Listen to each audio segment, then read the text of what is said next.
Hello, everybody. The Eternal Ex-Wolf Pack Paranormal podcast tonight, and I'm your host, Sean Ellis.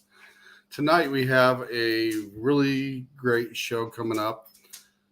I was invited to go to Galena, Illinois for the Paranormal Conference by Miss Jamie Lynn Keller, and I'd like to shout out to her and say thank you for inviting me. I had a really good time down there. And also, when I was down there, I met a team that's actually scheduled for tonight. And it's Paranormal Exposures with Kat and Will. And we're going to have them on here. And I'm going to introduce my co-host. She just appeared right now. We're going to introduce Pam Harris from Serene Divine real quick. Hello, Pam. Hey. How you doing? I'm good. How are you? I'm doing fine. So we've got a Paranormal Exposures on tonight, and they were helping lead some joint investigations when I was down in Galena, and they did a really good job. And they're gonna be on here. We're gonna chit chat about some of the things we had going on down in Galena, and some of the things that happened, and maybe some of their investigations as well. So we're going to bring them on here. Hello, Kat and William. How you guys doing? What's up, guys? Doing good. Kat, William. Oh, yeah. It's nice to meet you, Pam. Nice to meet you. And let's see, we've got a few people that hopped in here already. Jamie Lynn says hi. That's my Jamie. Hi, Jamie. Yeah, everybody's got some of Jamie. Yeah, and then she says, thanks for coming. And then we've got Haunting Angels in the house. Hi, guys. I'd whistle if I knew how. I'm glad everybody's showing up. So, would you like to explain what happened or how you guys got involved with the Galena Paranormal Conference? Sure. So, I also help at another haunted location. So I meet a lot of teams and a lot of people. And one of those amazing people is a lady named Sandy Harris. And she is part of Transcendent Paranormal Society out of Dubuque, Iowa. Their team has been helping with the conference for the last several years. And they wanted to increase the number of people that they got to have investigate.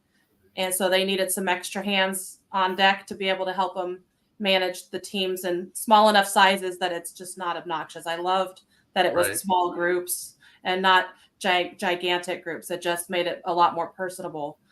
So Allie Schmalz, which is the person that's in charge of the Transcendent Paranormal Society team, got us on board, and we were lucky enough to be able to help out with the event and work with their team and a few other people. And I'd say the other team was Unseen Entities Paranormal, which is Curtis Miller and his wife Jody were there.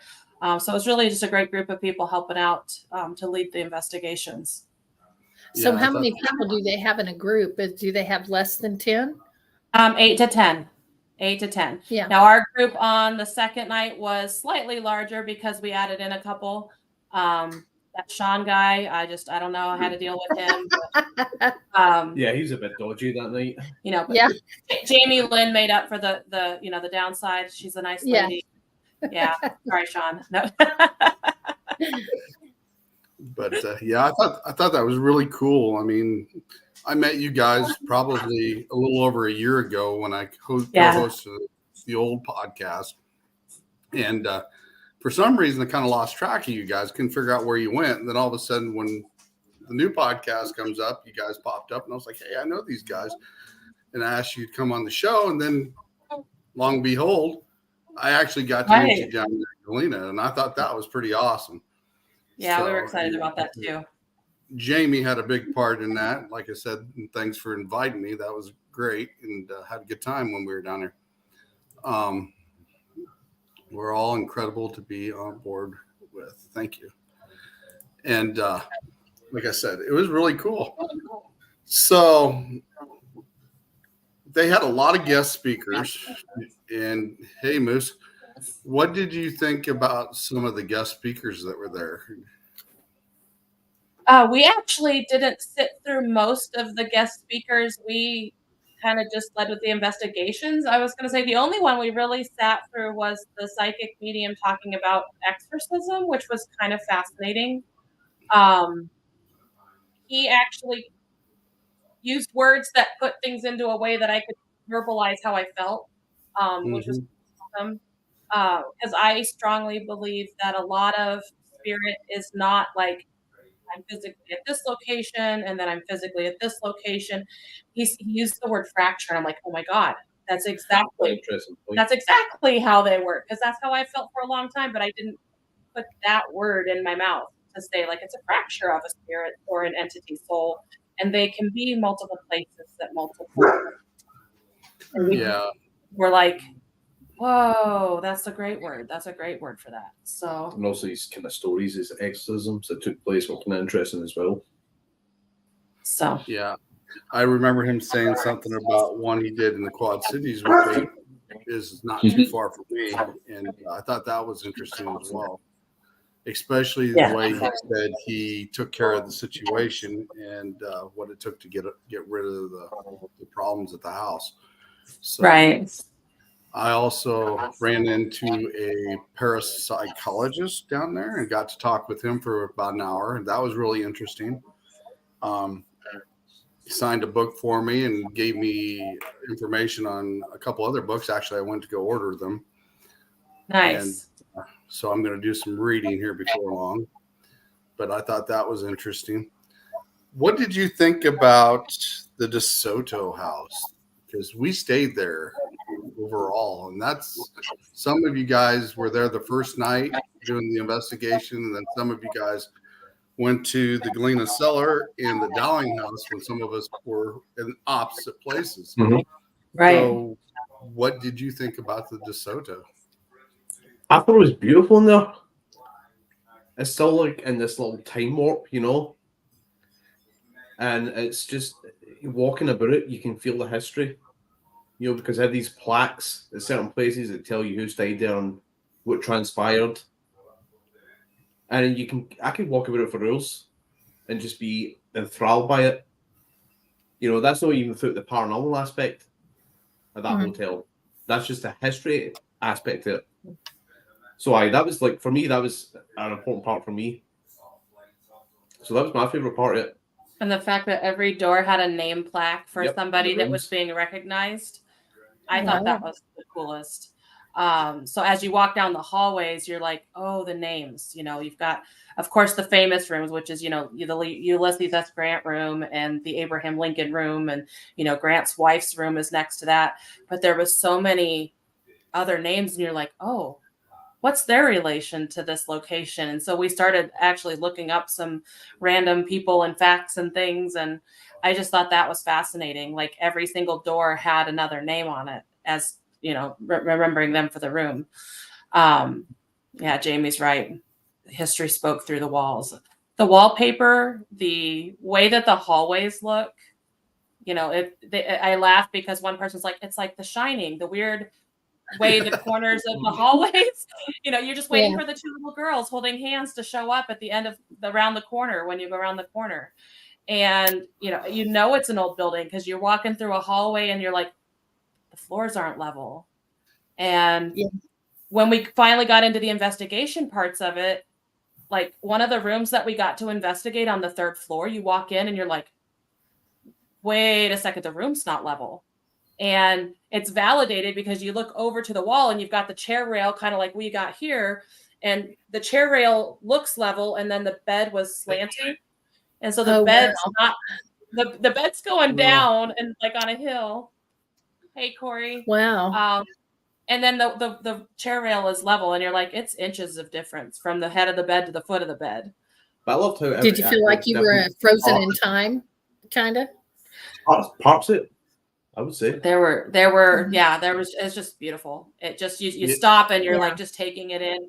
And I know the remodel was done in the 80s, but they did a really, really nice job. Hey, this is all of my favorite people. Bobby's on. She just investigated last night at another location, and I like how every hotel has a different feel. it doesn't feel the same. So like the restaurant feels different compared to the ballroom. Yeah. The ballroom feels different compared to, you know, the second floor. Yeah, and like third a floor. time warp in each Yep. little spot. Each Yeah. has the same little history and past and its own little feel, you know. And I think that was really nice compared to like other places where it kind of sort of the same, you know. Yeah. I Them did old think places really have the character that, you know, and not every old place is the same, but some places I've seen pictures of this place, but I've never been there. But you know, when it comes to old places like that, it's like, I mean, it's just like, wow, you're just so into, you know, that period in time, you know.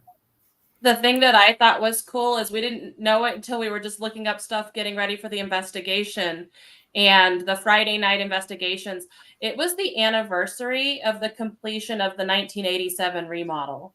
Wow. And I'm like, that's kind of really fun. Yeah. And it's been the same style since 87. And they made it look like it's so much older than that. It was just awesome just to be in So the do space. the same people own it that owned it in 87? I have no idea. No. I have no Okay. idea. I definitely thought it was interesting when I first walked into the building. Like you said, it's got that retro feel to it.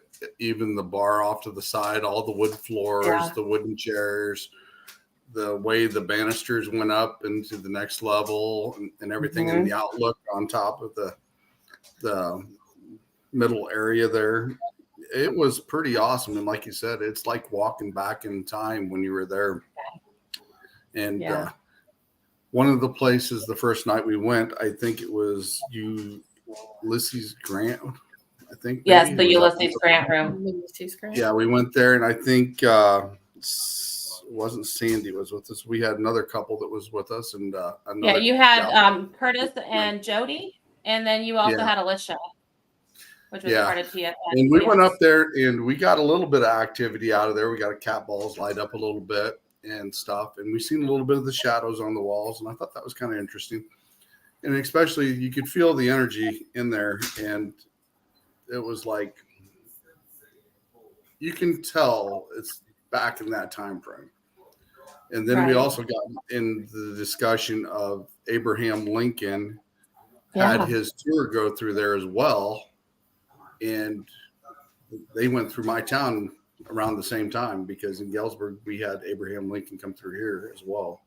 So I thought that part was really interesting. And he spoke off the balcony of that room. Yeah. Oh, wow. It was really cool to be standing in some place that somebody in the past was standing there. It was dope. Also, we went down to the bar and we got a lot of names that popped through that night. And it was interesting on how it was because we got a woman's name and then we got quite a few guys' names. And then also the, what do you call it? The light traps that they got now. I can't remember the name on them, but they spread those out. Huh? Strip lights? Yeah, they, what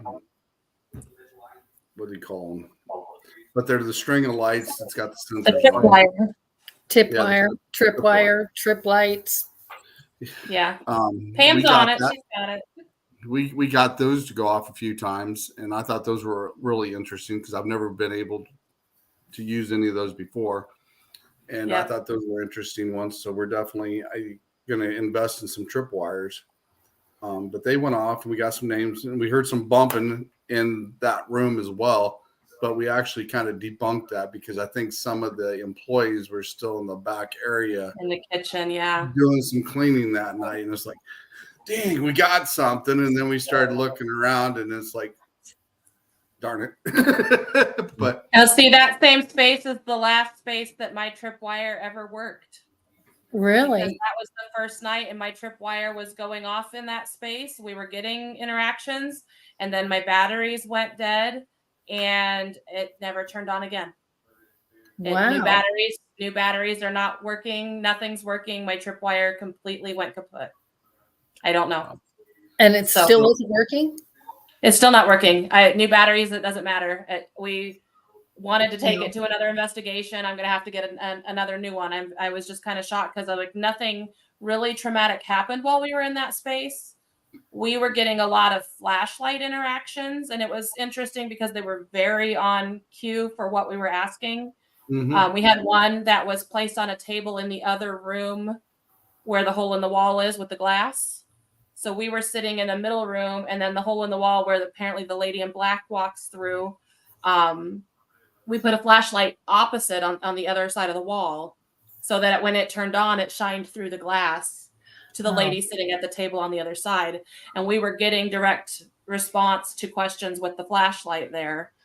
But, and then the tripwire whacked out, and I'm like, I don't know what happened there, but the tripwire was done. Well, I think that a lot of times when like spirit drains battery, it's not actually something you're going to physically see or hear, but that's just what they do. I mean, yeah, the tripwire, when it goes to a low battery state, the Right. battery's actually still in very good charge. I can take batteries from a tripwire and put them in to a TV remote and have like Right. 6 months more to go. Right. Because they don't even come out of the green. They have a very short operational range in a tripwire. Bye, Yeah. Jamie Lynn. Jamie. Yeah.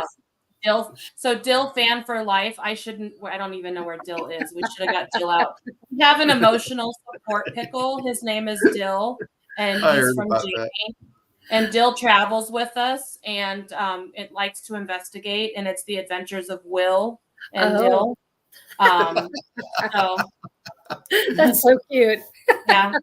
What was the last place you were at? Cambry House of Farm? Yeah, we had him at Cambry House. We didn't even take him to Galena. I forgot him both days. I don't know how that happened. Hey, Tiffy.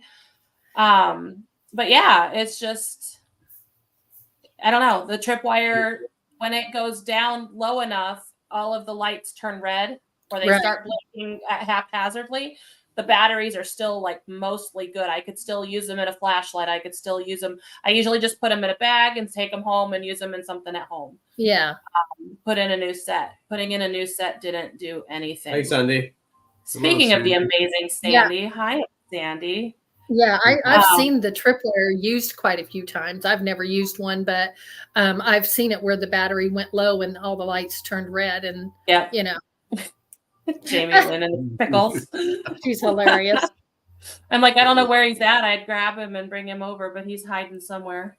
I don't know where I put him today. So in the bar area, there's a big hole in the wall right there. Yeah. And people have said they've seen the lady in black. Is that right? The lady in black Yeah. that goes through there. Mhm. Do you think the lady in black is on a kind of a loop sometimes, and she comes at certain times of the day and stuff? We didn't get any interactions to make us have an opinion on that. We didn't have any visuals or any interactions that would tell me specifically that she is residual or intelligent. It would take multiple times of going to really know for sure. I don't know that anybody's documented, oh my gosh, the lady in black seems to consistently show up at this time, or specifically on these days, or, Mhm. In and around certain energies that are moon related. We don't know any of that. I don't think anybody has documented any of that. And So I it's think- very hard to say. And I think if I recall, they left the hole there because didn't they find a passage that was originally there that went into that section? Yeah. Yeah. So when they dug into the wall there, they found that that's actually used to be an old doorway. So they just kind of like preserved the state of it so that it is a hole for her to go through. And thing just attacked me. That's attacked me. That was definitely interesting. Like I said, Thing just attacked me. the tripwires went off when we were down there, and like I said, we got a few cat balls and quite a few names in that area. So I thought that was Yeah. really interesting. Well, the basement area is where they did have the soldiers from war, and many, many, many people died and were kept in that space. Was that due to a derailment? They were sending out a unit of Union soldiers towards the end of the war, and the train that were on derailed, Yeah. and all of them were killed, so they were took back to there, and Yeah. housed there. The bodies were housed there so that Yeah. family could view the bodies and identify. Right. And some people like Ted was saying, and Robin, that like there's a belief that maybe the lady in black was there mourning one of those that died. Maybe one of the soldiers Maybe was there's a connection between her and the soldiers that were there. So Yeah. So I'm wondering, when we were down there, the names that we come up with, like I said, quite a few male names. I'm wondering if it wasn't some of the soldiers that was actually there, Right. because we did get quite a possibility. few old type names when we were down there. So, Do you know how old the building is? 1850 something. Sandy, help. I thought it was 1855. I did 55, 57, somewhere around there. yeah, it's definitely very yeah. old. And it was ginormous when they first put that building in. It actually was 2 stories taller than it is now. It's 3 stories currently, and when they first built it, it was 5 stories, and it's like the whole block. So part of the building is little shops and things. The atrium that's enclosed now, that's part of the building, didn't used to be in an enclosed atrium. 1855. Thank you, Sandy. See, all I got to do is cry for help, and Sandy rescues me. Yeah. But yeah, it's fascinating because there's been so many purposes of that building, and some of the things I can't even remember what we got. But the one lady on our group the first night, she knew most of the history of the hotel to an extent that it's more than I looked up online. She just was saying Wow. this and that. And every time she spoke of something would happen. We would have flashlights turn on, or a cat ball light up, or we would get voices to come through our spirit box. And it was fascinating because it was like everything was quiet and dead. And then she'd start talking specifics of history, and then boom, something would happen. Well, a lot of times that happens because when somebody has abilities and they speak out loud, that's what your throat chakra's for. When they speak, it can trigger them to say, I'm validating this and do it. Absolutely. But it was awesome to see that. We were very blessed to have her in our group the first night, especially because William and I were like, we did a bunch of digging and research to try to be smart enough to manage a group and be able to provide information. And here we had this genius walking with us, and she has been to many of these events, and she was very, very knowledgeable about details. And when we were in, again, the Ulysses Grant room, something came through, and it was kind of, I'm going to say sassy. And then I made a comment of, well, it was a boarding house at one point too, because they didn't have enough hotel guests coming through town because, traffic with trains and boats and things changes over the years. And she's like, oh my gosh, I totally forgot that it was a boarding house. That's so true. And then at some point, part of our group had the room next door to the Grant room. So the 2 ladies took William off to the other room. We're not going to discuss what that may have been. I heard about that. But like when they were knocking on the door to come back into the room, we opened the door, we let them in, everybody sat down, and the next thing you know, there's somebody had placed I think William did placed a cat ball on top of the phone in the room, and all of a sudden that cat ball just lit up, and it startled everybody. We were like, it's pretty quiet. We didn't get a lot of stuff in there. We weren't really getting any shadow movement. I know a lot of groups were getting a lot of shadow movement in there. I could debunk the shadows that I saw in the bathroom because of the way people were moving and the way our lighting was, that it was like, nope, that's definitely people.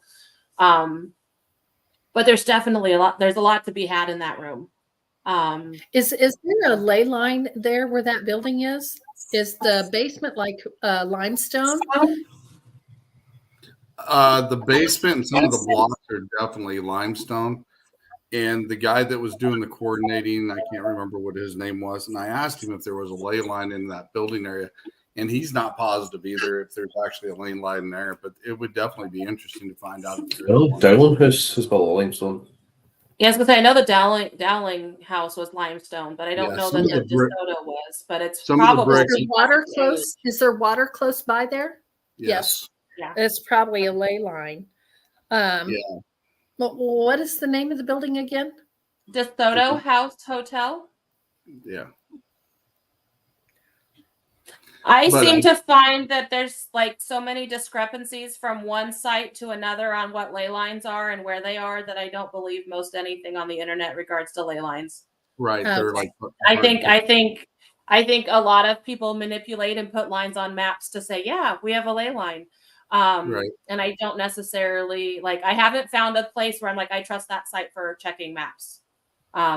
So if somebody has an awesome resource for ley lines, I would love to know what that is, because Yeah, I find me as well. there's a lot of differences out there.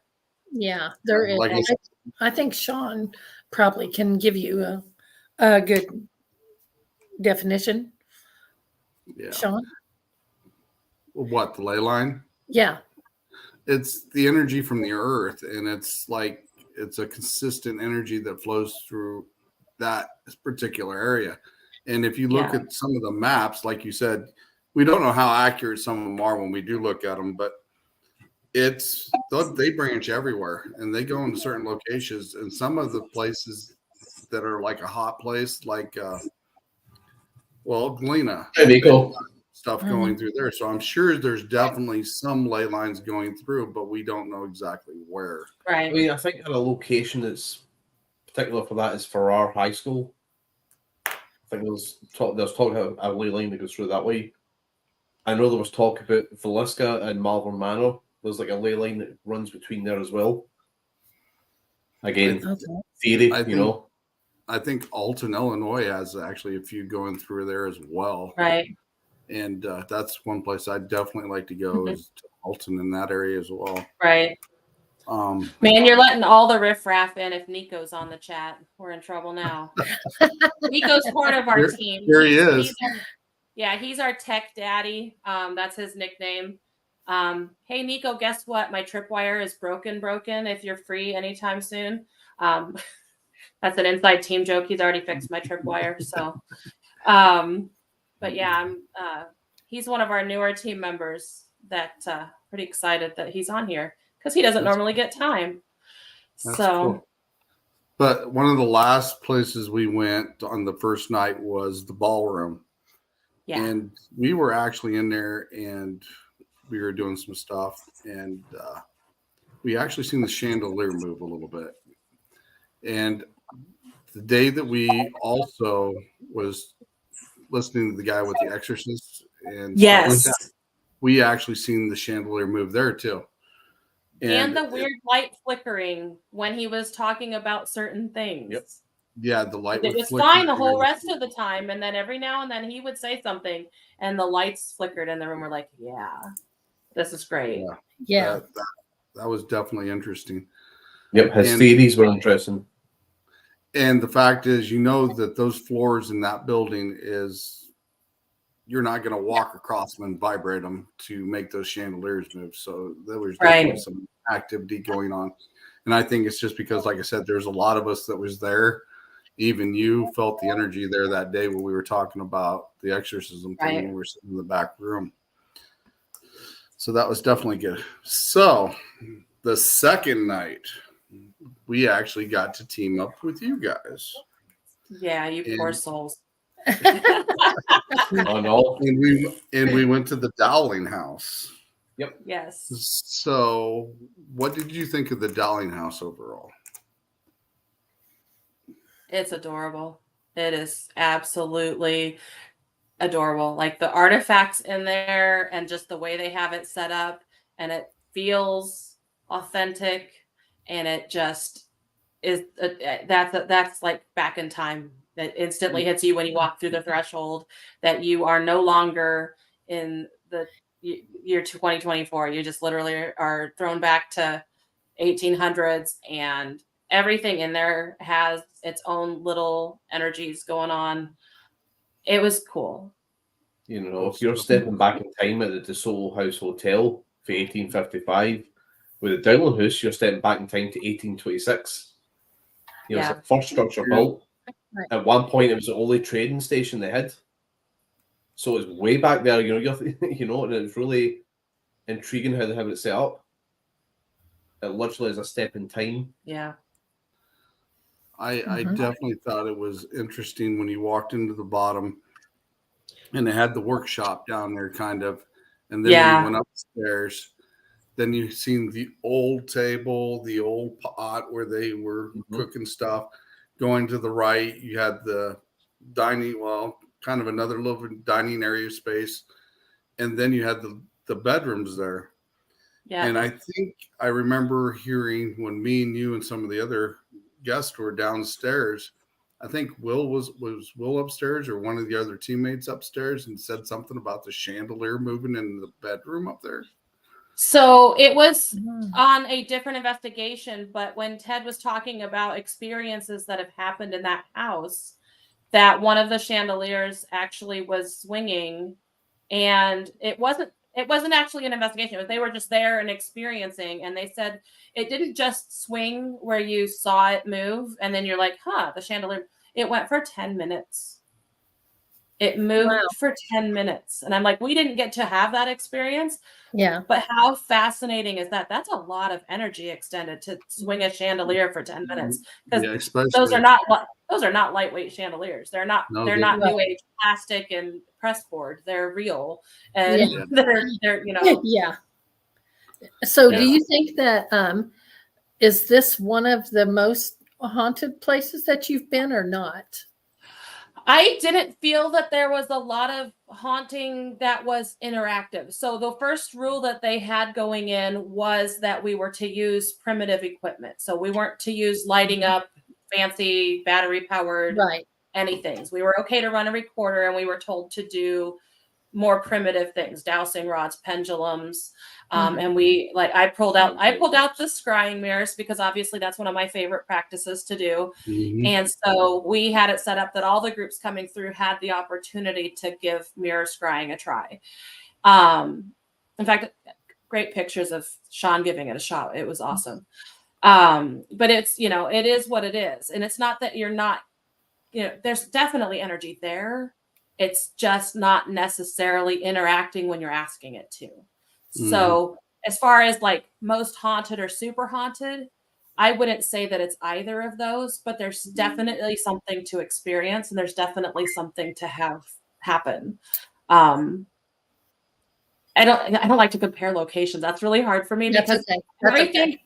everything is different in every place. Right. And that, it's a different experience. And on a level of haunted or not haunted, I can't really put it on a grid. I It's guess an I should have experience. rephrased that a little Yeah, bit it's an differently. experience to have. Oh no, Yeah. you're okay. I just am like trying to how do I really feel? I would totally do it again. Did it Yeah. give us great activity? Did we have, oh my gosh, amazing things happen? No, but just being able to put your feet on the Right. ground in a place of that age, wow. Yeah. Another Yeah. great And aspect. I think that I'm sorry. I think that the experience that you have at a place is what's important. It's not whether or not you capture Yep. evidence. It's about how you feel when you're there and what that energy says to you. I think the other aspect of that as well is because there's not a lot happening, people will start talking to you about the experiences that they've had at other locations, and I think that's great to hear because some of these people like this stuff, but they don't like to talk about things that have happened hmm because they feel like, oh, somebody might say I'm crazy or I've lost the plot, whatever. But they feel comfortable enough in this group of people that they don't know. Yeah. They talk about experiences they've had. Whereas, I was a kid growing up in this house with my parents, and we'd hear things and see things, or it was a location themselves that they went to visit. And I like that aspect as well because you're giving them that platform, that opportunity to talk about things that they couldn't other talk about. Right. hmm And we're here to listen and say, it's not crazy. It's it happens. It can happen. We're here for a Right. reason. Right. Right. Most And a lot of definitely. people don't believe what you're saying. So to be in a group of people that you can actually voice that to Mhm. is a big difference to somebody. And I think that makes our night, not just necessarily, well, we didn't get much activity. I wasted money. Mhm. Yeah, I spent this money, we never get much activity, but it was cool to talk about these other locations, these other experiences that everybody's had. So it kind of does the same thing, you know. Yeah, I get it. I mean, that's how I feel. I mean, when I go somewhere, it's not about whether I capture something or not. It's cool if you do, but it's Right. about how different you feel in different spaces with different energies, you know, and, Yep. you know, what do you get from it? Um, I don't necessarily think that you have to capture something, you know Right. what I mean? I think Yeah. personal experience does have its merits. A lot of people go in there for the evidence collecting, the data collecting, the scientific aspect, and that all is a major part. Hmm. I think when it boils down, personal experience is a lot of what people are looking for as well. Yeah. Yeah, it's a more experience than, you know, and every place is going to be different. No place is going to be the same. So, I mean, some place might make you cry and some you may not feel anything, you know? Yeah. Nico is asking, I'm interested, did the scrying change the feeling of the location? When I was scrying, I did definitely feel the energy there, Yeah. and definitely a lot of energy there. Also, I noticed when I was scrying, what I seen in the mirror, I seen an Indian, and I also seen a wolf there. And that kind of tells me something about my guides, I'm pretty sure, because I'm linked back to the shaman stuff. But you also took a very interesting picture of me when I was sitting there scrying. And Yeah. that was interesting. You can look at that on our page, and I think you've got it posted on you guys' page as well. But I that think was so. Yeah, we did a definitely interesting as well. And I You even took looked like a different person. You looked like you aged while you were scrying. You looked like I mean, your old soul came out right. visually in your face when you were looking in the mirror. It was fascinating. Um, and I strongly believe that your message through scrying was your personal message, but there was definitely a lot of energy around that. Mhm. Um, I don't think that your scrying session had any change on the location at all. That was very personal for you. Right. I did attempt scrying down in the first floor. I didn't Mhm. really get much of anything with it, just a little bits of motion here and there. Nothing that I still even recall. It just kind of was in and out for me, the few little bits that I picked up. My favorite part was when you and I did the energy passing between us, There, that we were kind of playing with energy downstairs to see if we could amp the thing up a little bit. there I'm was sure the second definitely group had a good time because we definitely moved some energy. there was definitely a lot of energy between me and you when we were doing that, because like I said, I was actually feeling little sparks in my fingers and tingling and stuff, and definitely that's when it starts picking up and amping. Mhm. So that's always cool, and I wish somebody would have took a picture of that, Right. because my former teammates and I did that in a cemetery one night, and when they took a picture of me and my teammate at the time, you actually seen something between us, and it was Yeah. actually really cool. And I was hoping maybe somebody got a picture of me and you doing that, because it would have been very interesting to see Next time. Yep. what Yeah, it is. I So Next time. definitely going to be a next time, Yeah, for because sure. me and you definitely, because we had that conversation there at dinner, we got a lot in common. So, Yeah. but that's definitely a really good thing, as in that, because we can learn from each other as well. Mhm. So overall, with everything that happened, I mean, forgot about that. We went to the cellar too, Yeah. Galena and Cellars, which is the winery, right, was the third and last location that we went to. And it was funny and because the people coming out were like, "Oh my gosh, third floor is hopping." They were like, they had apparently REM pods going off and things lighting up and voices coming through. And we walk in and we hike everybody up to the third floor, and it's silent. Mhm. It is silent. Whatever they were communicating with went with them, because it uh, didn't stay up on the third floor. And we set up gear exactly where they said to, and we did the REM pod on the piano. And there's talk of a little boy named Thaddeus being at the location. So some of my REM pods, since Nico is still on and saying that that he's here. We have a REM pod that actually Nico made for me out of a Raggedy Andy doll. Wow. So we put the Raggedy Andy down by the piano, hoping, and it's cool because it doesn't just go off and, tiny little beeps. When it gets set off, it stays going off. You reset it and then you set it back. And the reason he made it that way is because it allows us to know absolutely with certainty that something touched this. And then you reset it and then you start over. And so for us, it was something's going to do this, something's going to write, because they had such an experience just before us that we were so sure. And we put cat balls on every table. And then I tried to put out my tripwire, and that's when we found out, like, yeah, my tripwire is actually dead. The new batteries did nothing for it. I sat on the floor and pouted a little bit because that was really sad. But we didn't get interactions. And then we tried the one gentleman in an Estes session, and it was silent. He got, what, 2 words? I think he got like maybe 4 or 5 out of it altogether, but he was also, like you said, he was doing really good at it because he was differentiating the different frequencies he was hearing. Yeah. He did get a few names when we were sitting there. That's an interesting point that Haunting Angels brings up. I think there's certain locations that people go to that bring certain energies. Right. So spirits are attracted to that certain person, maybe no others. Right. They get that interaction, whereas other people don't.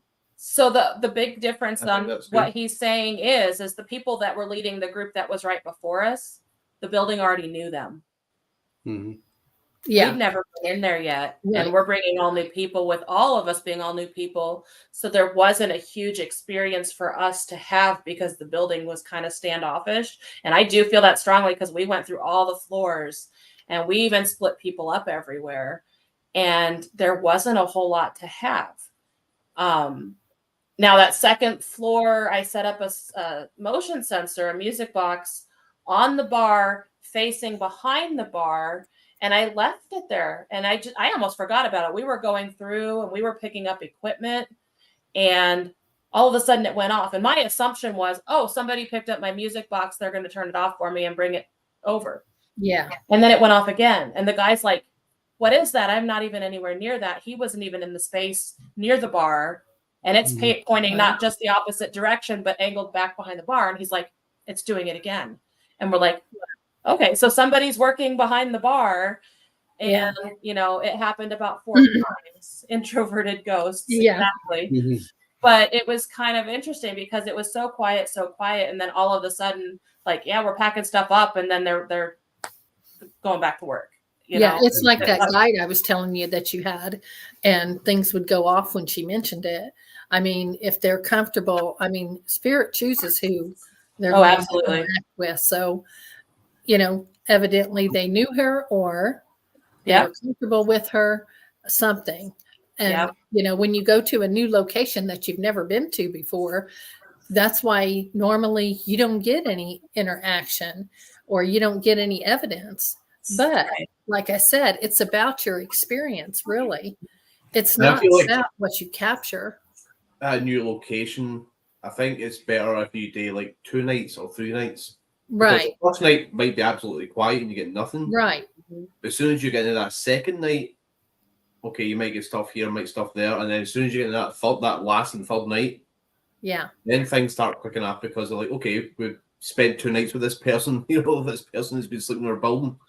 Okay, let's give them a bit of time, because they're giving us a bit of time. Mm-hmm. Right, I agree.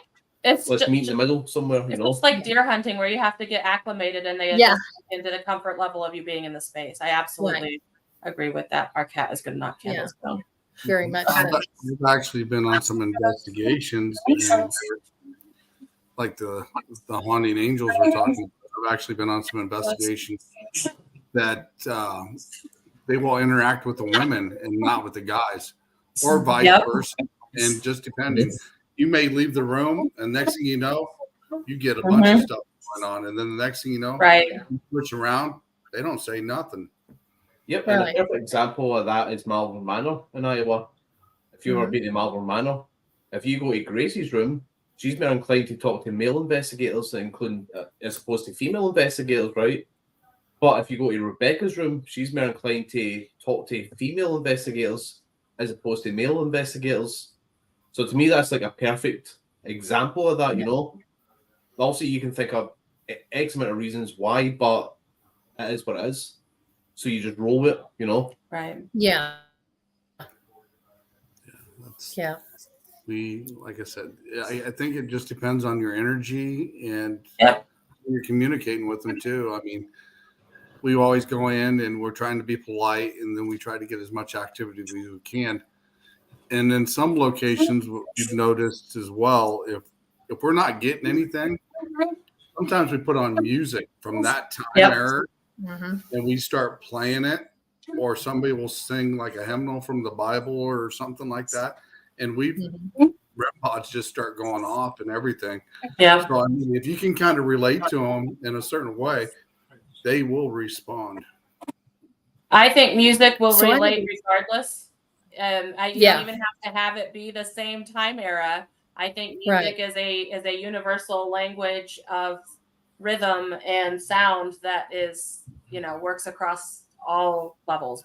Edinburgh Manor, it sounds really silly. I know that they really enjoy 1920s to 1940s there, Yeah. which is a very short timeline of that. Right. For some reason, and this is going to sound absolutely stupid, I have had them get just as active listening to Eminem. Hey, it's And, not stupid. that sounds very dumb. No, Nico's No. fired. Nico, Oh, you're my fired. So I have a few questions for all three of you.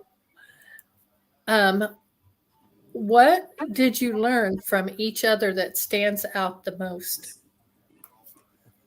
That is a good question. Never been asked that one before, so that's an interesting one.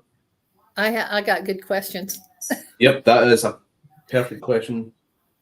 I learned that me and Kat's got a lot in common with our guides and stuff, and she's got kind of the male versions, and I got kind of the female versions, and vice versa.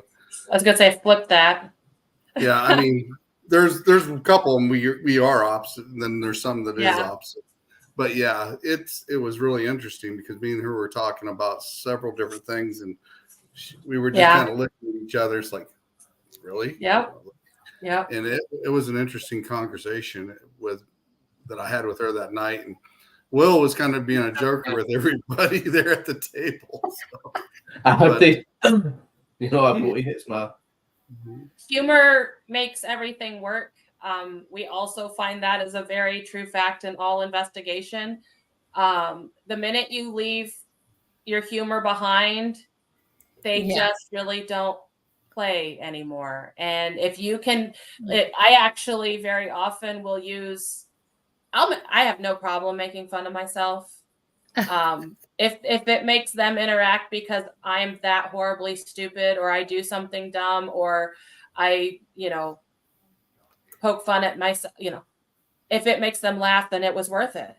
Or at least get an action out of it. Yeah. Like, what about you, Will? question, what did you get that from? I think what I've learned, like I don't have the energy aspect. I don't have the feels for things that certain people have. I'm more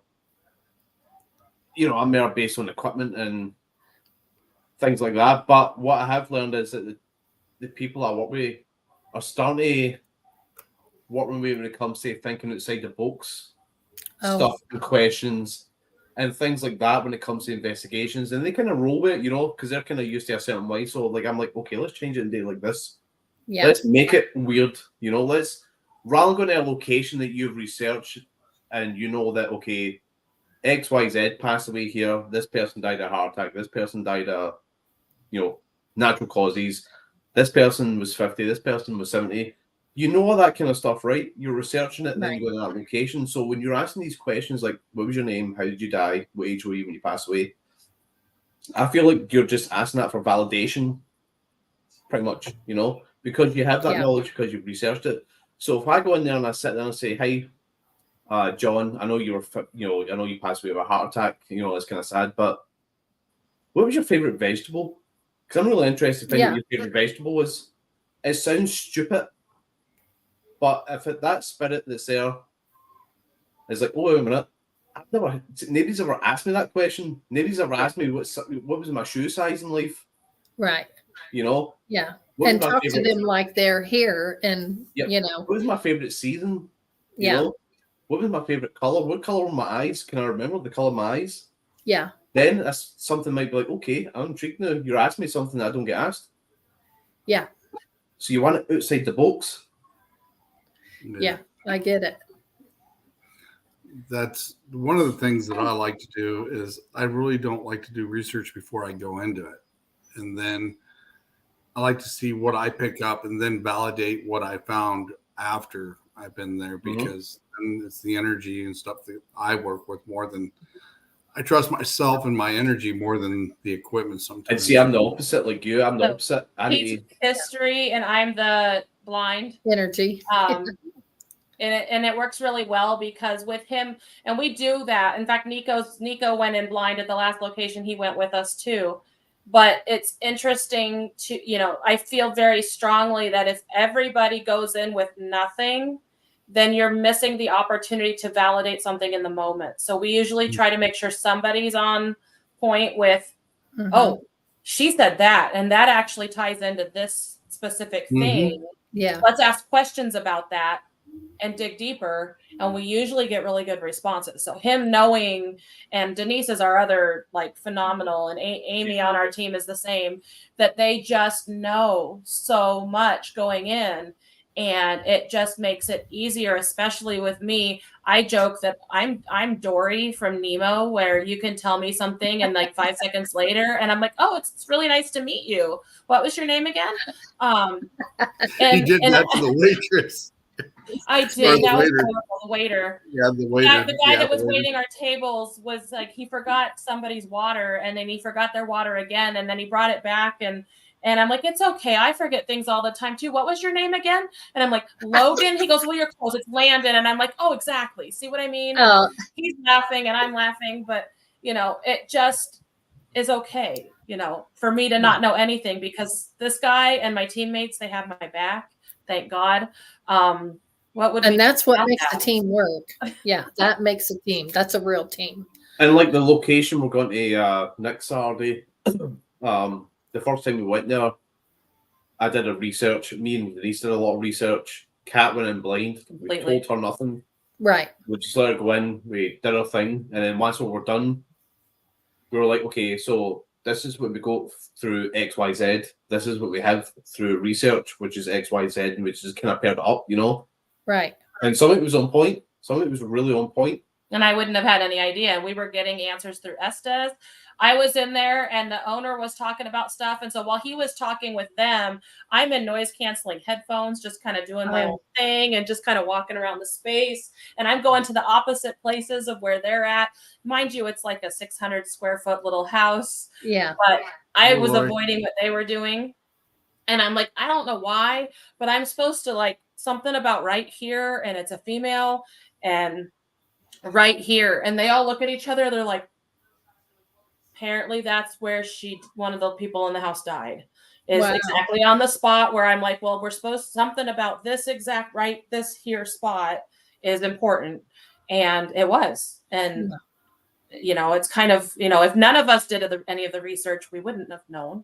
Right. It's a good mix. Yeah, it's a good balance too. It balances everything like that too. There's Alicia. That's the one that was on your first night group. We just investigated with her and Sandy last night at Broadhead Manor. Oh, did you? Yeah. Wow. So around a lot of stuff. Where are you guys located at? We're in Cedar Rapids, Iowa. Oh, okay. Yeah, so we're just on this side of the Wisconsin, Illinois. Yeah.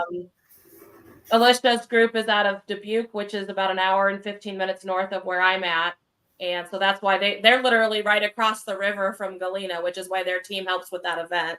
Because she's part of the Transcendent Paranormal Society group as well. Yeah. So much fun to investigate with them. But yeah, it's just small world. We all just keep branching out and working together, and it just makes for it really, really fun investigations. Yeah. So what or where would you like to investigate that you have not investigated yet? Hi, Christy. Hello, Christy. You first. Come on, you first. Mine is one of those silly bucket list things that you just got to do sometime, but I'm not doing it anytime soon. And that is because of my little friend Kendra tunes in and watches this live later. She knows she just turned 15 this month. She is part of our team and investigates with us often. And her dream is to go to Waverly Hills. And wow. I am not going till she can go. So Yeah. I will hold out until she's ready and able. Because that's how it's supposed to happen. So Yep. I think I would agree with you though. Like originally, I wanted to do something like Penhurst or Letchworth Village. You know, something about the places that just really kind of draws me in. You know, I'd like to dig deep into the places, but with Kendra, it's like she really wants to go to Waverly Hills. That's her big dream, to get to see that place and investigate it. And I'm like, you know what? I'd do that. I could put aside all my stuff and do that for her. You know, just wait. And that's exactly how I am. I could do all of the places by myself and it would mean nothing. And to be able to do them with the right people, that's what means everything for me. Right. Which is why it's really hard for me. And I love my team for putting up with me because I just keep inviting people to places with us. And bless my team's heart, you know, sometimes I invite too many and they roll with it and we just adjust. But I just really am about the experience. I like seeing more than my experience. I like seeing people have that aha moment of, oh my God, did that just happen? Right. And so for me, I get more from that. It doesn't matter where it happens. You know, I work as a representative at a location. I'm there 4 or 5 nights a week, leading people through a building, giving them a tour and a history of a place. And I can never get over that. Oh my gosh, you're not going to believe this. Yeah. I'm pretty certain I just heard a little girl down the hallway. And I'm like, you did, because I heard it too. Yeah. I want them to have that experience. And I love being able to validate it for them. That's real. Right. That's something. And that's, you know, it doesn't matter where it's at. It's the getting to be with people and having an experience. I agree. Sean, what would you say? Where would you go that you haven't been to? Me? Sean. What's wrong? I'd definitely like to go to Alton, someplace in Alton, because that's the most scariest in Illinois, and I'd definitely like to go there. So one of the places when we doing it, that's not that far. We're gonna figure something out because I definitely want to team up with you guys again. Either location, either up there with you or somewhere down here. So we're gonna have to get together and work on that one. But absolutely, bring up something else here real quick. We've both been to Broadhead. I thought that place was awesome. Yeah. So what's your view on Broadhead Manor? I adore it. It is unlike any of the other locations that I do. And this is going to sound strange to most people, but when William and I go, we also have our 7-year-old daughter. And she investigates with us. And not very many locations give me the safety and confidence of I can bring my child here. She's very intuitive. I can't wait till you get to hang out with her, Sean. You're going to be like, holy moly. In fact, we were doing a session yesterday and she blew my mind because she sits down on the steps and we were talking to something and she threw out information that she doesn't know. She goes, well, the guy's name is John. And I'm like, wait, what did you just say? What? Excuse me? Because the guy's name is John. And we hadn't said the name. And she just throws it out as she's sitting on the steps. And I'm like, I adore this child. But John doesn't want you to be up here in his area because John is the janitor. And the janitor doesn't really like kids in his space. And so I'm being very like, stay down there because I don't want to upset him. We're trying to bring him back into like being nice. I've got a story about the janitor because Bill was giving us a tour of where not to go and where to go and stuff right before everybody was turned loose. And we got down by that boiler room area. Yeah. And you go past that closet there on the right, and then you go around the bend, and then you got that little staircase that goes up and goes to the right, and then you got the boiler on there.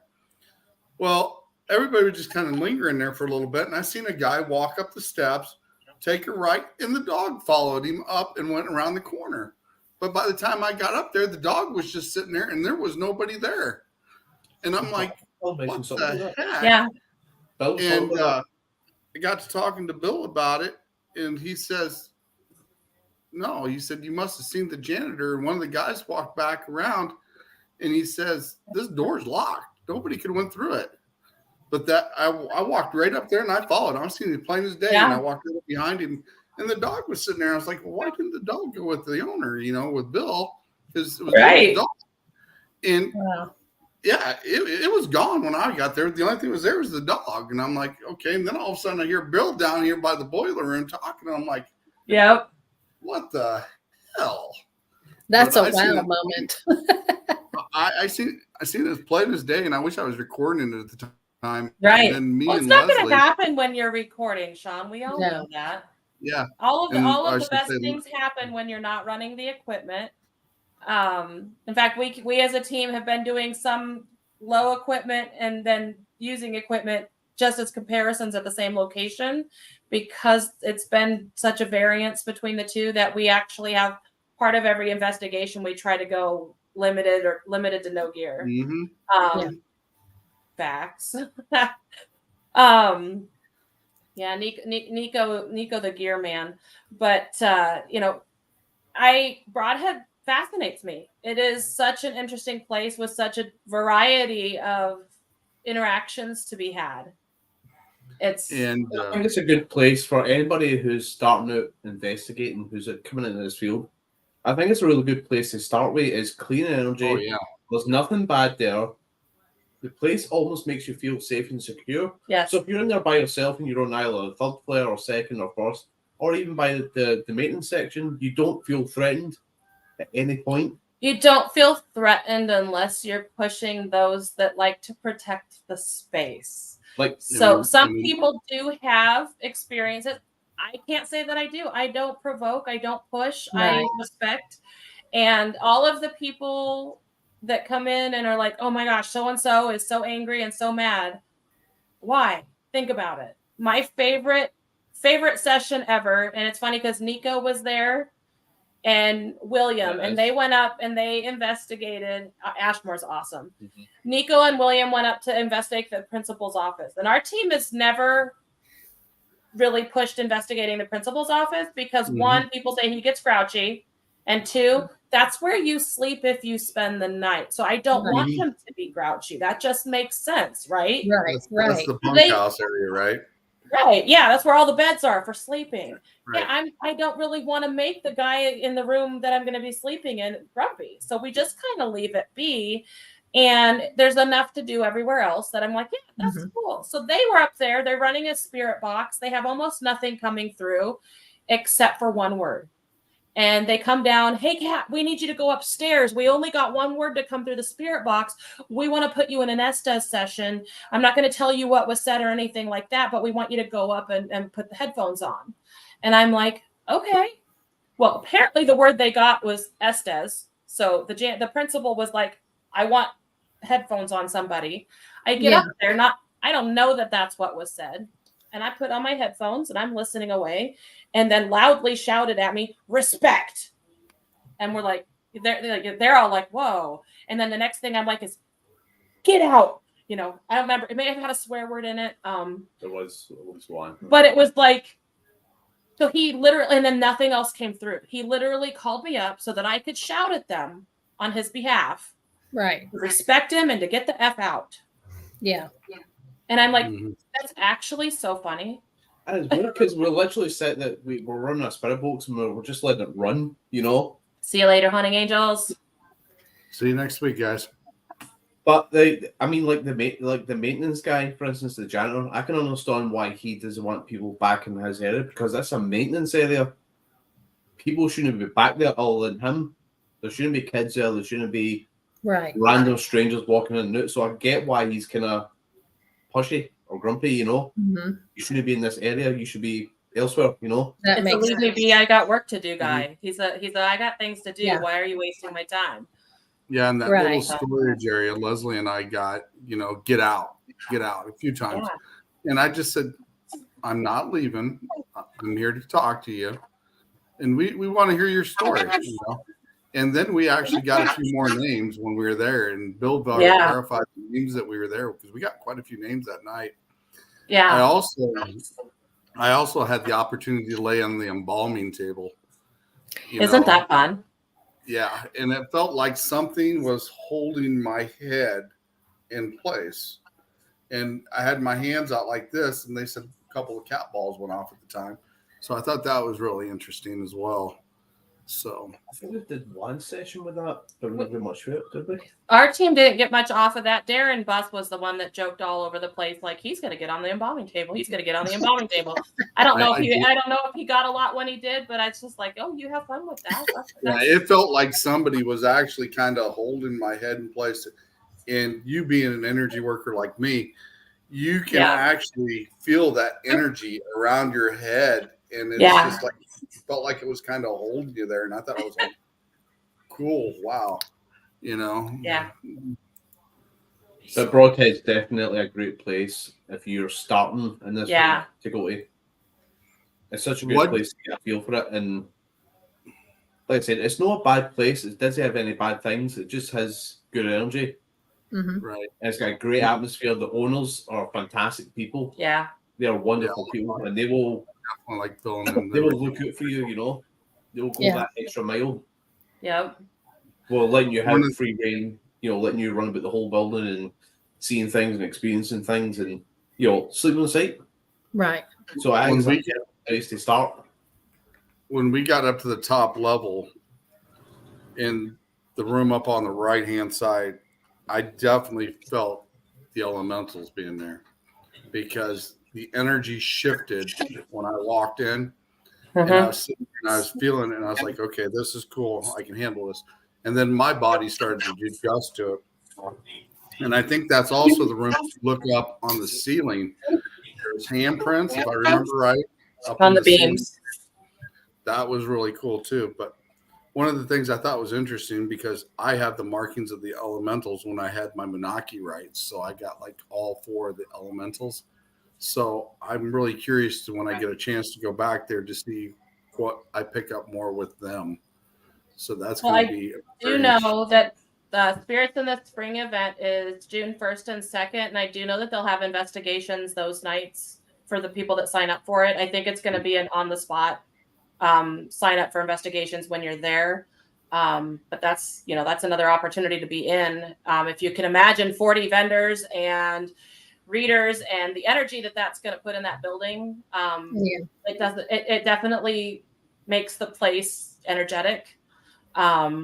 It's interesting because we were at the event last year, and it's definitely, you get a whole mix of energies and the building responds to it, and it's all happening. And we weren't actually investigating. We were just kind of roaming and doing like watching and making sure the building is being well behaved. And it's fun to watch just how the interactions with people, and some of them are like new, and they definitely got things to happen for pretty much everybody on those nights. But if you don't have something set up, that's an opportunity. Even if you're like a new or wanting to be a new investigator, there's definitely a lot of investigators there. There's definitely a lot of equipment around. That Spirits in the Spring is going to be a good opportunity for people to come and see the place. So that's great information. Yeah. Thank you. Absolutely. Yeah. We work at a lot of events. I help at a lot of events. I also help at Horridge House. So yeah, there's so many opportunities to be had. I want everybody to have their experience. So I just share it all out. Yeah. That's great. Thank you. September 27th, I'm going to get an opportunity to go back up there with a different teammate of mine. Leslie went up with me the last time, but she's got a wedding to go to this time. But I'm going to bring another teammate with me when we go up there. And I definitely would like to check out a few things because I want to, because me and Pam, we went to the place in Indiana and we actually got to play cards with the spirits there. So I'm kind of curious to see if they would interact doing something like that there, playing with cards. Yeah. Because Yeah. we set a REM pod up between 4 of us with the light facing each other. Mhm. And we were sitting there playing cards, and it would actually point to the one that was going to win. Yeah. That light Nice. would go off in front of the person that was going to win, and it was really interesting. So That's I cool. definitely kind of want to check that out up there because there's a lot of interaction up there. Yeah. Definitely for Cards sure. are fun. It's a universal game, no matter what you're playing. We did go fish at Edinburgh not long ago. Yeah. And it was funny because it was answering like it was somebody's turn and they're like, well, I don't know what I should ask for. And it would be like 6. And you're like, hey, do you have any 6s? And, and we actually had laughing coming through and things like that. It was adorable. I loved it. Go Yeah. fish. So That's super cool. Have you ever been to a place where the energy is so overwhelming you had to leave? Walmart. I mean, that's a fair shout. I mean, that's a fair shout. I gotta laugh and I gotta agree with that at the same time because just right after I got my Menaki rights, I walked in there and I tell you what, it's like a pinball machine. It's like, what the hell? And I'm like, That's the best answer I've heard yet. yeah, it's like, but it's so true, right, Pam? It is. It is. And Yeah, I was like, I just sat there and I finally adjusted to it, and I was like, because you just feel the energy bouncing off everybody, and it's like, wow. Mhm. Yeah. But That is so true. I think it depends on the situation and the location at the time, Yeah. I mean, you can go to some of the notorious locations and have the most fantastic night, a great night, everything just is perfect, and then other times you go there and you're like, you know what, we've been here a couple of hours, don't like this, we're just going to stay at the building, Yeah. for whatever reason, and I think you kind of base it on that, Says Mister doesn't have any feels. Just No so you know. fields. Yeah. I'm just thinking back on a few situations back in time where it's like, you know what, things have happened, we're just going to stay at the building for the night, just going to hunker down, go to sleep, see what it's like in the morning, Yeah, we've done that. And that's a team agreement, that's not just like one or two people, that's like a whole team. Okay, Yeah. I agree with this, let's just do it, Mm-hmm. One thing I realized, and I think me and Kat talked about this when we were at dinner one night, when we were at dinner that night, that the more you hang around with the same type of people that have the energy and stuff like that, you seem to pick up what they do. And the longer you're around them, it like transfers energy so you can pick up things. And I'm really surprised that I bet you will definitely start picking up something before long, because if he's around you, he's definitely going to start picking up stuff. So the reality of that is, Sean, is there's the stages that you learn in like AA. This is right here called denial. That's funny.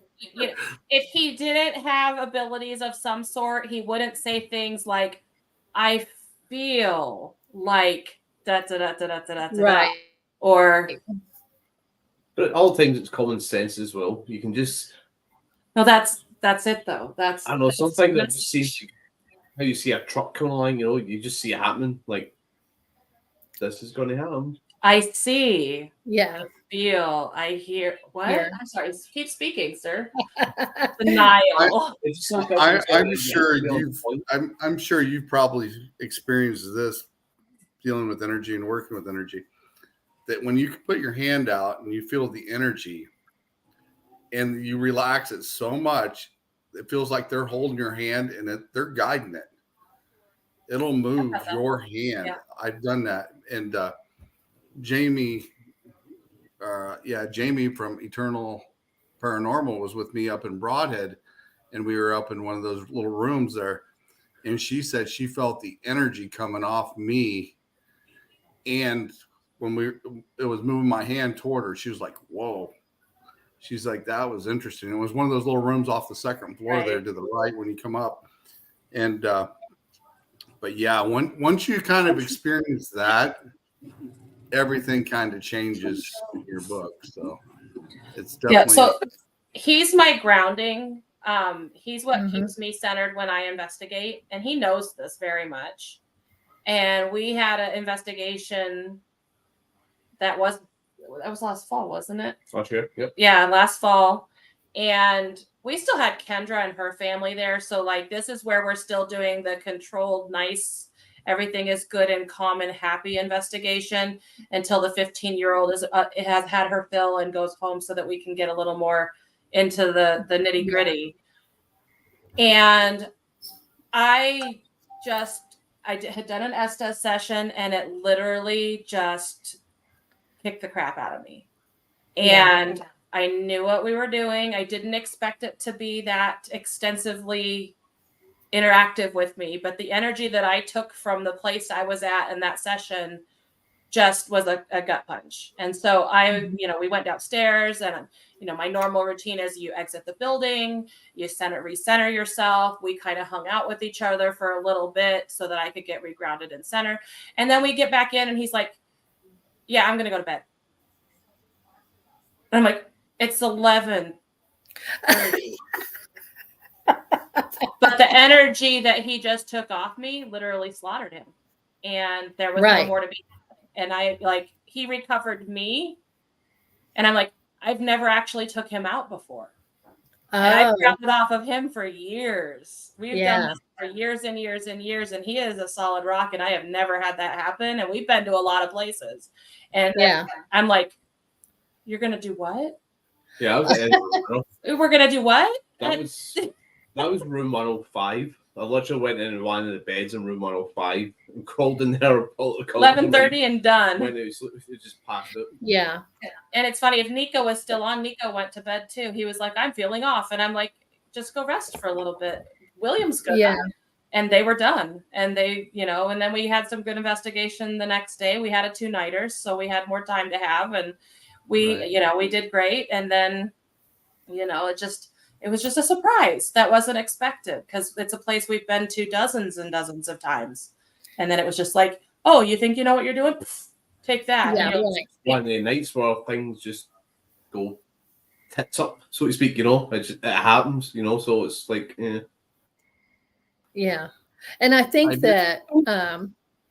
I think the more that you push him, the more he's going to be selfish.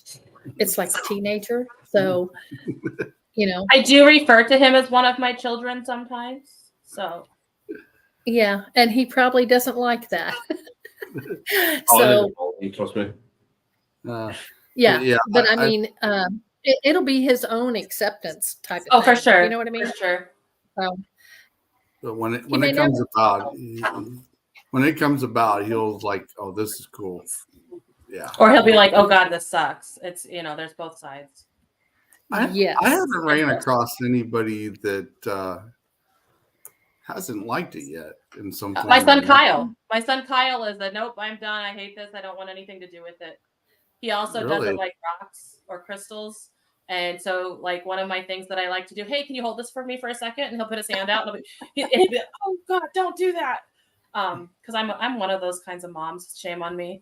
But he also doesn't like worms. He's not going to watch this. So yeah. I definitely like crystals and working with crystals and energy. That's definitely one of the things I like to do. So that's definitely a good thing.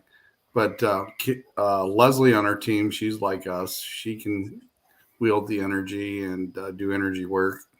And so can Amber. So that's interesting when the three of us get together, because we did that on our first investigation together, and the house we were at, and we were getting rid of some stuff in there, and that was really interesting because one of our guy teammates, Logan, was sitting in the opposite corner, and he goes, I am not ever going to sit in that location when the three of you do that again. And I was like, why? What's wrong? He said, I felt so much energy, and it just felt like it was pushing on me. He said, I'm never going to sit there again. Have a good night, Christy. Yep. Have a good one. But yeah, so that's definitely good. So is there any other things that you guys would like to bring up that you're going to be doing or on your agenda? We've got a full schedule this year. We're doing stuff every month, lots of times. So like next weekend, we're at a private location. Mid-May, we're going to be helping out at Broadhead Manor for a cleanup day to get it ready for Spirits in the Spring. May pop Memorial weekend, we're going to be at McIntyre Villa and Beatty Mansion in Kansas. We're doing a Wow. back-to-back, one Beatty Mansion the first night on Saturday and then McIntyre Villa on the Sunday. And then the next weekend is the Spirits in the Spring event for the Friday, Saturday, Sunday. I can't remember what else we have in. Oh, Masonic Lodge. We're going to that Masonic Lodge with Jamie Lynn in June. See, we're going in August with Jamie in August. We have August a- 3rd, we're going. So Malvern Manor thing, expo thing. We have an expo in June at Malvern Manor. And I think that's like the 23rd, 24th. There's a Moonbow expo. Yeah, another expo at Broadhead Manor in July. I cannot remember the date, but it's Expo. yeah, Walking the Past at Benton County Expo. It's not Walking the Past this year. You just said that, and it's not. It's called the Benton County Expo. It's their first one. It's been a Walk in the Past event at the Horridge House for the previous 3-4 years. And this year it's going to be an event with vendors and special guests and investigations. And we help out with the investigations for that. Yeah. I know that I've got 2 different dates. I believe July and September, July 19th and September 13th, that I'm teaching mirror scrying at Broadhead for their Paranormal University. So I'll have 2 teaching dates there. We're all over the place. We have Edinburgh Manor in November. We've got another undisclosed location in October. We're all over the place. So I have another question for you, Kat. Is there a specific procedure that most people don't do for scrying? So protections before you start is like my thing. What I teach is that if you make your opening and closings, if you make your processes physical, rather than depending on yourself to mentally remember all the right things to say, that you trust yourself more.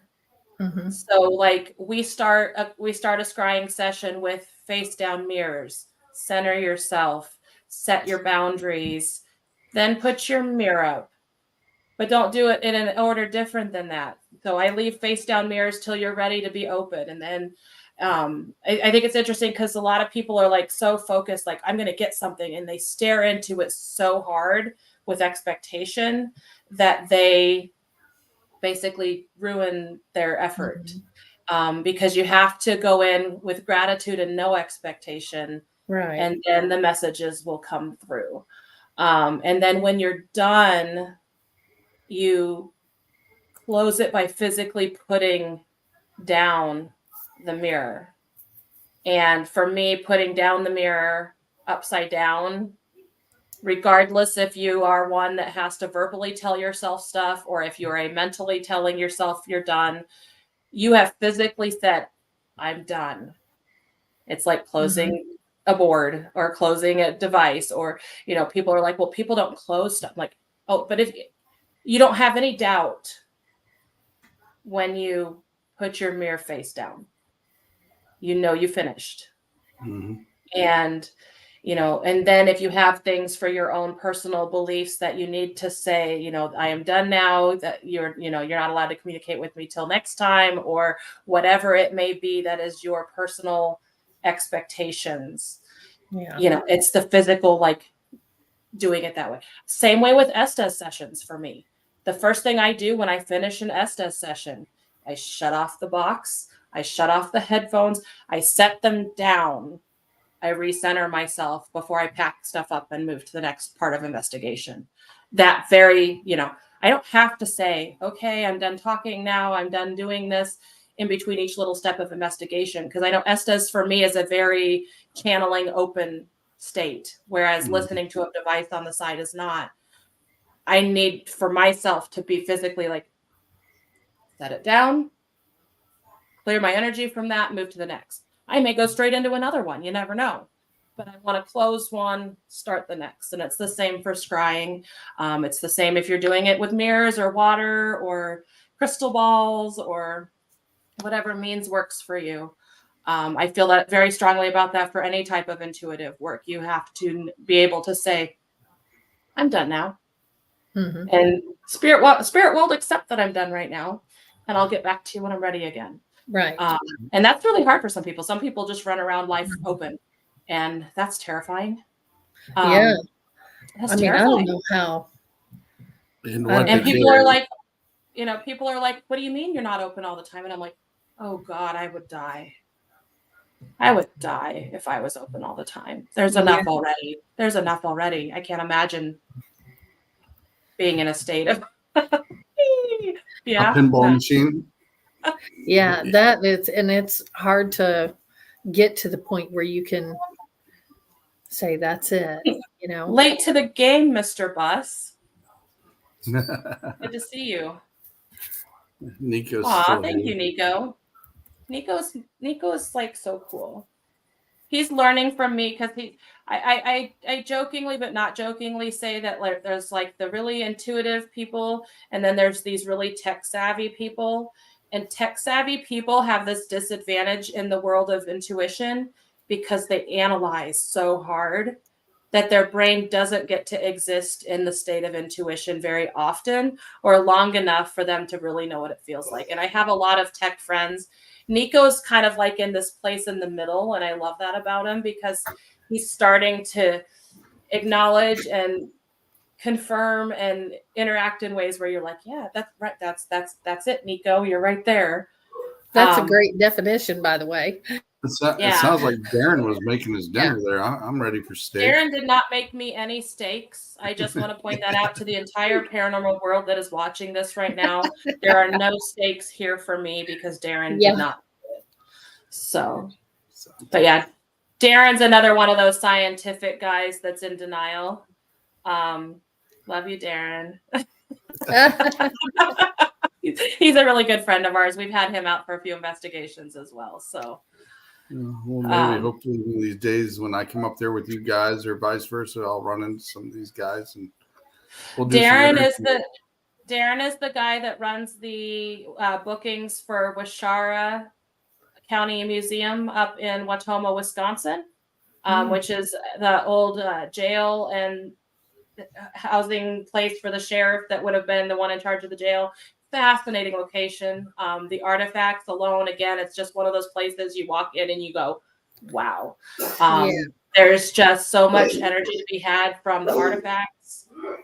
Being a historical society and museum, it's got things from everywhere and it's beautiful. It is set up so neat. In fact, Jamie Lynn was just there last night. Yeah. That's where he was at, but fascinating location. Absolutely worth the trip. Long drive, but so like absolutely worth the trip. But Darren's the guy that runs the bookings for that. So it's been popping. Yeah. Jamie Lynn said she had a booked up schedule for a while since we left Galena. And, sounds like you guys got one there too. And I'm working on some stuff. And like I said, I've been itching for one. And we were going to go do one northwest of town and come to find out there used to be a civil war there. And Discovery Channel or some people from Discovery was out there doing research out there one day. And I found out about it. And they did it for like 3 days looking for See, stuff. Darren wants you to book. Darren's like, come on already, Sean. I wrote your name down, Darren. I'll text you here in a little while.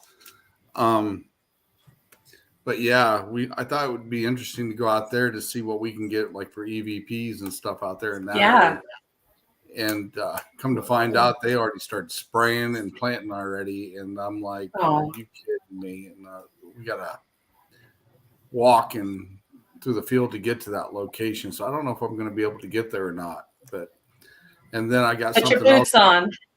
Yeah. Put some boots on.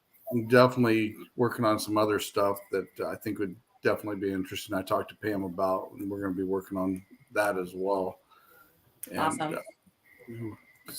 But yeah, we've got some stuff in the works, and like I said, we do a lot of residentials and stuff like that. But when I get a chance to go like to Broadhead Manor and up to the places we did in Lena, the Dowling House and stuff, I definitely will go. Yes, I am a sensitive. I'm classified as clairvoyant and empath. So, but yeah, so we're definitely looking forward to doing stuff like that. Darren? Will, did you have anything you wanted to put out there before we got off? No, I think this is actually a pretty good show.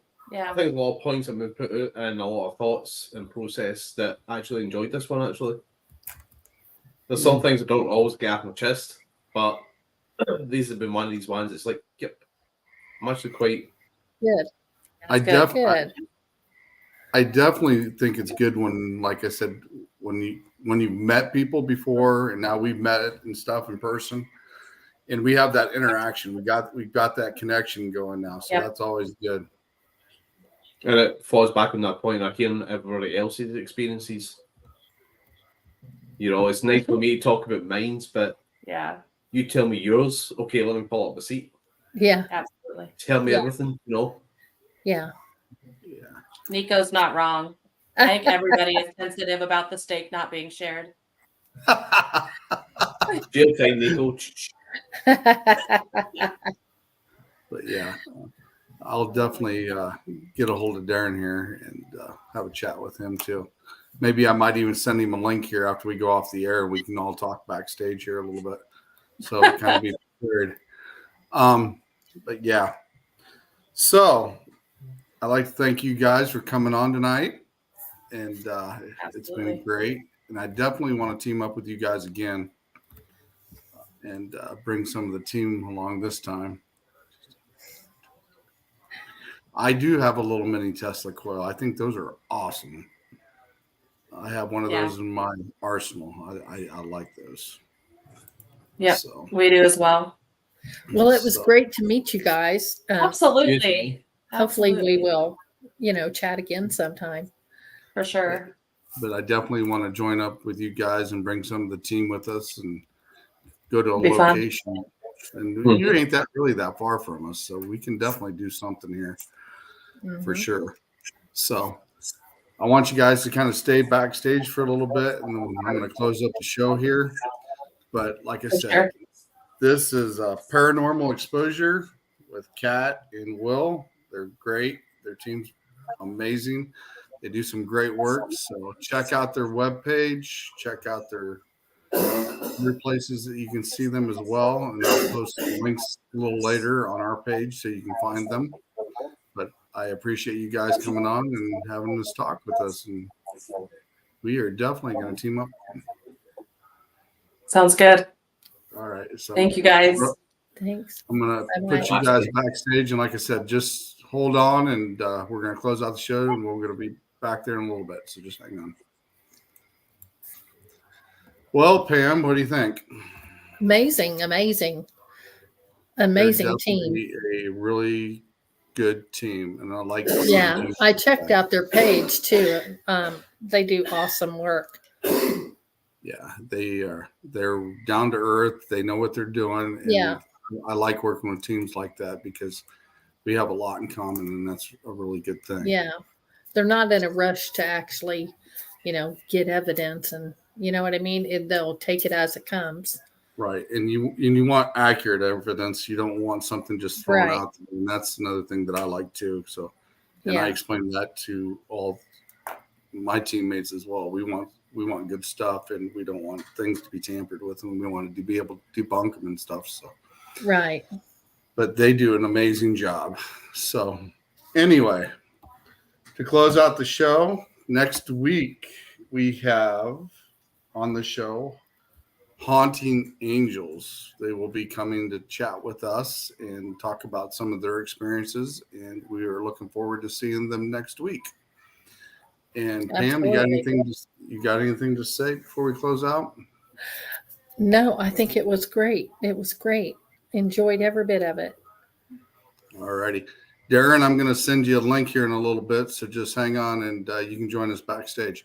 But anyway, I'd like to thank everybody for watching, and we will catch you next time. Have a good Bye, weekend, everyone. guys. Much love. Safe week as well. Have a good night, guys.